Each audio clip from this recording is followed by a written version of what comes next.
যাত্রা রস শুনবেন নে, যাত্রা রস শুনবেন নে, খবরদার ওইসব মৌলানা দেখো লিয়ে আসবেন নে। মিলাদ কিয়াম হারাম শিরক। কি বলছে? মিলাদ কিয়াম করা শিরক। বলি সাহেব কি কথা বলছো, তোমার জ্ঞান আছে? কোথা থেকে পড়েছো? দেওবন্দ থেকে? কোথা থেকে? ফুরফুরা থেকে? সাহারানপুর? মদিনাতুল উলুম থেকে পড়ে এসেছো? কোথা থেকে?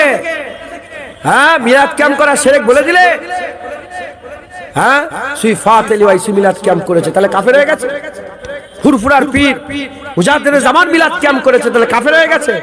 রুহুল আমিন, আল্লামা রুহুল আমিন সাহেব মিলাদ কিয়াম করেছে, তাহলে কাফের হয়ে গেছে। কারামত আলী জনপুরি মুজাদ্দিদে জামান ছিলেন, 4 হাতে হাত দিয়ে 1.5 কোটির বেশি মানুষ ঈমানের কালমা পড়ে মুসলমান হয়েছিল, তাহলে কাফের হয়ে গেছে। হ্যাঁ, তাহলে সব কাফের। হ্যাঁ, বলি সাহেব একা জান্নাতে যাবে নাকি?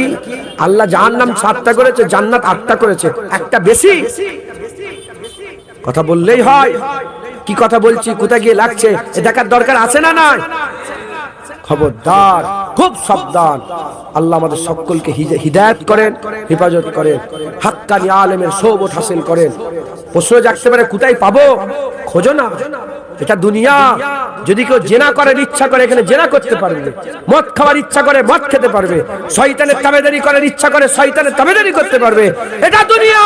কেউ যদি রহমান খোঁজে এখানে রহমান পাওয়া যায়, কেউ যদি মুস্তাফা খোঁজে এখানে মুস্তাফা পাওয়া যায়। যে এখানে যা তালাশ করবে আল্লাহ তাকে সেটাই দিয়ে দেবে। তালাশ করো, খোঁজো।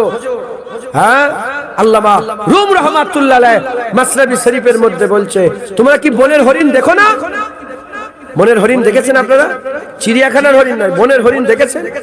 কোন জঙ্গলে যদি দেখেন তাহলে দেখতে পাবেন বনে হরিণ পাল একসাথে সব ছালাং লাগিয়ে লাগিয়ে ঘুরে ঘুরে বেড়ায়, একই গাছের পাতা খায়, একই জায়গার পানি পান করে, একই জায়গায় একই গাছের পাতা খায়, একসাথে উঠা বসা করে, দেখতে পুরো একই রকমের।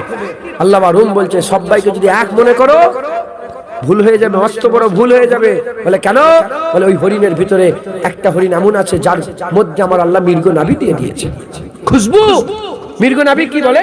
খুশবু। যেমন যেমন 100টা হরিণের ভিতরে একটা হরিণের মধ্যে মৃগ নাভি আছে, ওই রকম দ্বারা তোমাদের মাঝখানে যে লোকগুলো বসে আছে, এই যে বসে আছে, এর মাঝখানে একই রকমের লোক একই জায়গায় খাবার খায়, একই গ্রামে থাকে, একই মসজিদে নামাজ পড়ে, একই চায়ের দোকানে বসে, একই জায়গার পানি পান করে, একই পুকুরে গোসল করে।